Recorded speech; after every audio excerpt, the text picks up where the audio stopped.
All right, guys, thanks for joining us. This is Eric Beltran along with co-host Colton Bryant. And today we have with us Alex from Maryland. So, Alex, friend of the show, thanks for being with us. Welcome. Glad to have you. Appreciate it. Thanks for having me, guys. Yeah, of course. So we thought, what better way to kick off this recruiting series than to have the number one class in the Big Ten, Alex, big fella, joining us. So excited to have you. Let's get right into it. What do you like to see from recruits in an email leading into a tournament? Yeah, so for me, I think there's a group of things. I think there's five key things that you want in every single email. And for me, that's your name, your team and the age group you play for, your position, your grad year, and the one that I feel like, and I know you guys will agree with me, that I get left off the most is their jersey number. I think that's one of the most important things. I think those other pieces are important because obviously grad year, we have to know what level of communication we can have with them. But jersey number is the biggest thing because if I show up to a game and have a name but no brochure, then there's no way to eval that player. So I think for me, those are the five key things that you need. I think the other things that you can include in an email, I think, is your club coach's contact information, quick highlight videos to be able to get a quick snapshot of who the player is. And I think another thing that I always like is why you're interested in the school that you're emailing, whether it's location, key factors, connection with the school. I feel like those are other things that are pretty important to include. Yeah, for sure. Spot on. I think I'm sure Colton can testify to this too, but yeah, I'm amazed and shocked at however many kids leave off the jersey number. And so I think that's big time. One other thing before I hand over the reins to Colton is timing. Okay. So sometimes I know for us, we get emails night before, morning of. When is the ideal time for you when you're putting together your schedule for Maryland for a kid to reach out? Yeah, so I usually start putting together the schedule about the week of. So if the showcase starts on a Friday, usually that Monday or Tuesday is when I'm starting to put it together. I think those Tuesday, Wednesday emails still get in the list, but if you're emailing the day before, I probably have my stuff printed out and ready to get on a flight. So those days are probably a little less likely to be seen. Yeah, fair enough. Colton, anything you want to touch on those first two items? I just think like if you're of speakable age, I think it's very good to already if you're interested and you're genuinely interested in the school, then go ahead and have a dialogue, and then maybe by the time you get your schedule, you can just text us what that would be. Like for me, I know I've already had communication with.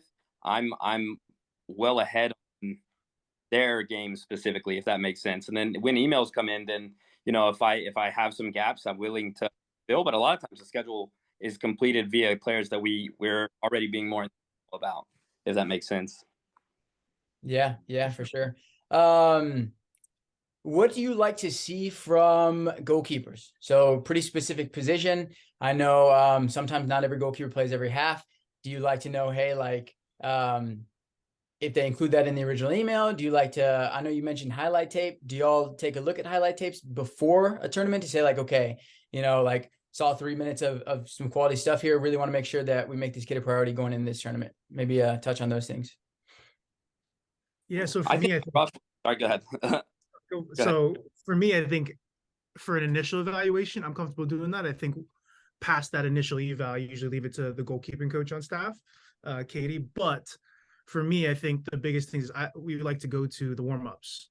So I think for goalkeepers, when you do send the times, I think sending a general time frame of when you start warm ups, because for us, it's that gives a lot more information in terms of their athleticism, their training habits, how seriously they take that. I think goes a long way in our evaluation. But yeah, I think it's tough for goalkeepers because you go to the wrong half and you could see no action. So I think Exactly. warm-ups is important, but also it's the communication, right? I think even if you are really busy as a goalkeeper, I think the communication, how you use your feet, how the information that you're giving, how clear, how concise it is, how useful it is, I think is massive.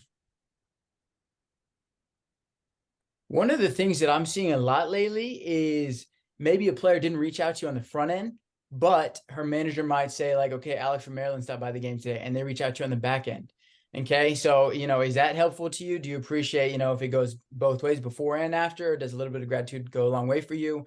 And kind of I always look at it as, okay, if I know they're reaching out to me, they're showing some interest, right? So like that's half the dance. Okay. So now I just got to find out if we're interested in them. So do you like it on the back end too? And then kind of what what role should maybe their club coach play? So I know a lot of kids will CC their club coach. So do you like to, like reach out to them and kind of talk about that dynamic? Yeah, so I definitely always appreciate a follow up afterwards of, hey, enjoyed seeing you on the sideline. I think for me, I try to, and it's super difficult to get back to every single person that emails. I do try to do my best to be as transparent and as honest with people that send emails, but like when you get 2, 3, 400 emails before events, I think it's tough to respond to everybody. So I would tell people to not take it personally if you do not get a response every single time. That doesn't mean they're not interested. It's just like you said, there's an overload before and after events. And in terms of the club coach, I really enjoy speaking to club coaches. I think that it does play a big factor, and obviously there's a lot of different layers to the club coach dynamic these days. But for me, I think I like getting a feel for one, like, is the performance I just saw consistent with how they play? Because I think there's a lot of times that you go out to games and someone has a really bad half or a really, really good half, and that's the only time you've really seen that player. So I like using the club coaches to be, hey, is this what she's like on a daily basis? Is this what's consistent with her? And then also, like I said, getting an eval on them as a person, their work ethic, how they interact with their teammates, how they take feedback, how quickly they can apply feedback, things like that that you can't really get just from having a conversation with someone or seeing them play. Yeah, 100%. Colt, anything I'm missing here? Anything you want to hear about? No. I like what you were saying about the warm up piece.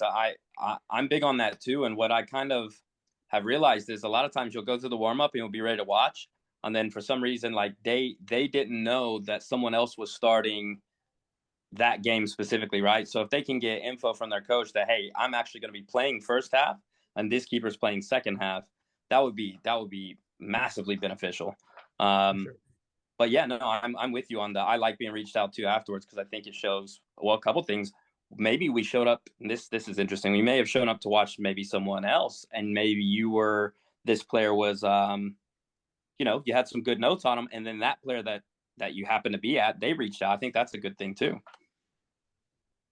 Yeah, absolutely. For us, just speaking from experience, it happens all the time, and so I think it helps obviously when there's that initial interest, but yeah, agreed.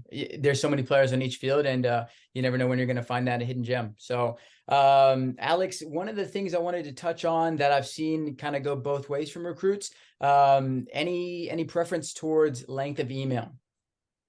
Short and sweet.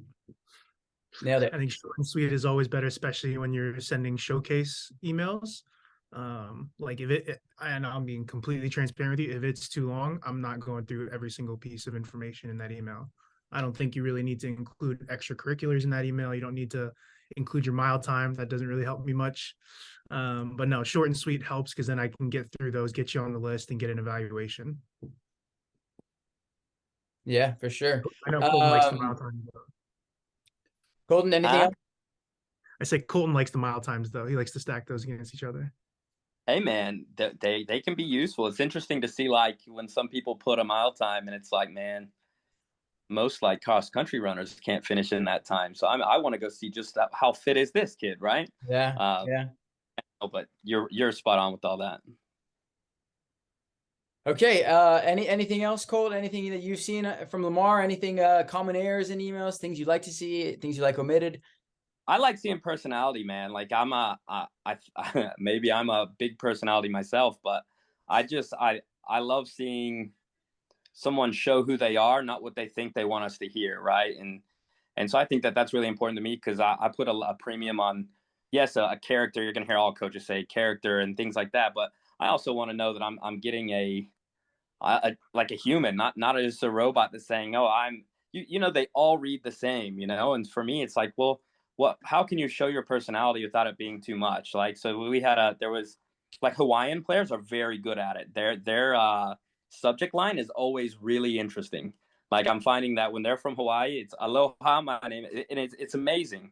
And some of the international players do something similar, but I don't know. For me, I like to see personality.